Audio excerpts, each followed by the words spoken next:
Welcome again guys to my channel. This is Janil Idanyo. At sa video kong ito, ituturo ko po sa inyo kung ano ang 4 na paraan sa pag-sign in po sa ating Grab Drivers app po, no. So ito po guys ay para po ito sa mga new migrated MoveIt account po, no. So ito po ay sundan niyo po ito ang vlog ko na ito para po alam niyo kung paano po mag-sign in. Ano-ano po bang dapat gagawin po pag mag-sign in na po tayo? So ngayon guys, panoorin niyo ito ng maayos guys, no, para po hindi po kayo maliligaw po. Meron po tayong 4 na paraan po guys ng pag-sign in po dito guys, no. Kaya po panoorin nyo po ito ng maigi para po maunawaan nyo po ito ng husto. Ang number 1 po dito guys, which is yung for MoveIt riders only, use MoveIt email to sign in. So ayan po guys, no, maliwanag po yan.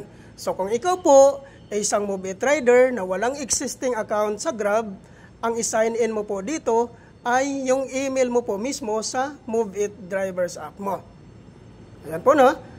Then proceed tayo sa number 2. For MoveIt with active Grab accounts, use Grab email to sign in. So ayan po guys, no? Kung ikaw daw po ay isang MoveIt at may active account ka sa Grab, ang gagamitin mo pong email na i-sign in po dito, which is yung Grab email mo po. Ayan po guys, no? Proceed po tayo sa number 3. For MoveIt with inactive Grab account, use MoveIt email to sign in. Kung ikaw daw po ay isang MoveIt rider at may inactive account ka sa Grab dati, ang gagamitin mo pong email dito, which is yung MoveIt email po. Ayan po guys, no? Proceed po tayo sa number 4. Kung may ibang issues sa Grab account, use Grab email to sign in.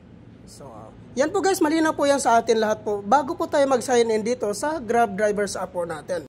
At ipapakita ko din po sa inyo dito guys, no, actual po kung paano po ako nag-sign in sa account ko po to Grab Drivers app po. Which is ako po, dati po akong may account sa Grab po. Kaya po, inactive na po yung account ko. So, ang gagamitin ko pong email dito, which is yung email ko po sa MoveIt. So, ngayon guys, panoorin nyo lang po kung paano po ako nag-sign in dito. Ang gagawin lang po natin dito guys ay kailangan lang po natin i-click itong Grab Driver app. Ayan. So nandito na po tayo sa login option ni Grab Driver app. Click po natin yan. So ito na po yung mga email po dito, no? So ang email po na ilagay po natin dito guys ay kailangan yung email nyo po sa MoveIt Driver app nyo po. So which is yung ito po yung nasa taas yung email ko. I-click lang po natin yung email ko po na ilalagyan ko dito. So ayan po, no? Dito po, humihingi po ng selfie po si Grab po. So, ang kailangan natin dito, i-click po natin yan.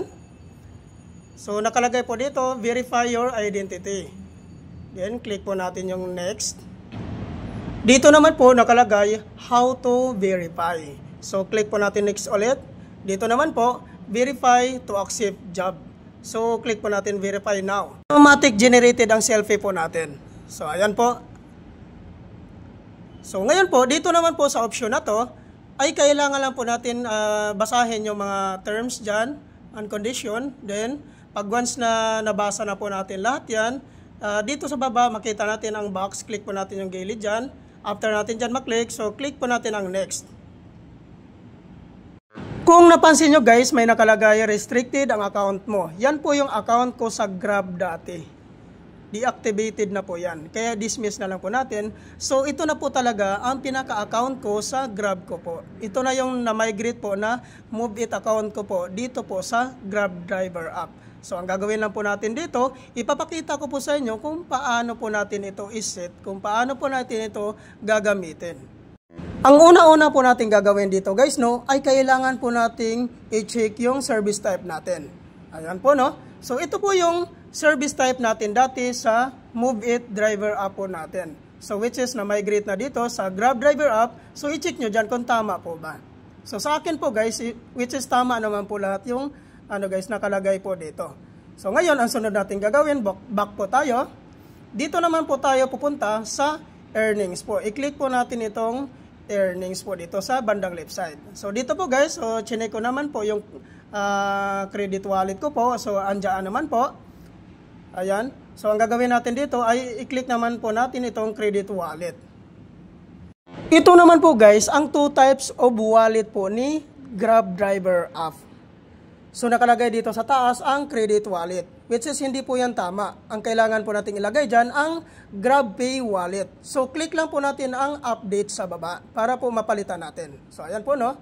Then click po natin ulit update now. Then nakalagay dito update wallets. Yan. Click po natin yon. Ngayon po, magpapadala po ng OTP po si Grab Driver app. Hintayin lang po natin ang notification. So, ayan na po. Ang gagawin natin dito, so ilagay po natin dito ang OTP po ni Grab Driver app. So, ayan, sulat lang po natin. So, after nyan, automatic po siya mag-generate. So, ayan po. Click natin ang continue. Nakalagay po dito sa baba guys yung Move It Driver at saka Grab Driver. So which is maglalagyan po tayo sa Grab Driver. So ito po yung i-click po natin sa baba, yung Grab Driver po natin. So yan po, i-click po natin yan, ang Grab Driver po natin. So ayan. Ayan, automatic na po na ano guys, your wallet are update. So ayan po no, ang gagawin natin, i-click lang po natin itong nakalagay po sa baba, yung done. So ayan po guys, kung napapansin nyo po no, so napalitan na po yung ano natin, yung credit wallet natin kanina ay nagiging GrabPay wallet na po. So, ganun lang po kadali po para po real time na po yung pagka-cash out po natin dito sa ating Grab Driver app po natin. Ngayon po guys, balik po tayo dito no sa ating dashboard no. So, dito po kasi guys, makikita po natin lahat na features po na dati po sa Move It Drivers app, halos parehas lang po dito sa ating Grab Drivers app po no. So, nandyan naman po yung service type. Nandyan din po yung set destination. Nandyan din po yung hail. At saka yung auto accept. So, hindi po yan nawawala. So, wala po talagang pagkakaiba no dito sa ating Grab Drivers app. At ituturo ko rin po dito sa inyo guys kung paano po natin i-set ang auto accept. So, pindutin lang natin yung profile natin. Then dito sa bandang itaas makikita po natin dito sa taas yung settings po guys. Yan, ito po yung ano guys, ito pong naka-arrow na yan. Yan. Then ito po, so kung napapansin nyo dito, nakikita nyo naka-on na po yung auto accept ko po. So kailangan po natin i-on yan kung gusto nyo pong mag-auto accept. Pero kung ayaw nyo naman pong mag-auto accept, so i-off nyo lang po yan. Same lang din naman po, makakatanggap pa rin pa naman po kayo ng incentives pag once hindi po kayo mag-auto accept. So, sa akin po kasi guys, mas prepared ko po sa akin yung mag-auto accept po ako. Dahil po part-time lang po yung ginagawa ko po dito. So, ngayon po, so nakasit na po yan. Ang gagawin natin dito, balik na po tayo dito sa ating dashboard. At syempre po guys, pag once na-set na po natin lahat, at ready ka na pong bumiyahe, ang gagawin po natin dito guys, syempre mag-online na po tayo. So, i-click lang po natin po yung nasa gitna po, yung naka-block po. Yan, pag once okay na po yan, pasukan ka na po ng booking dito.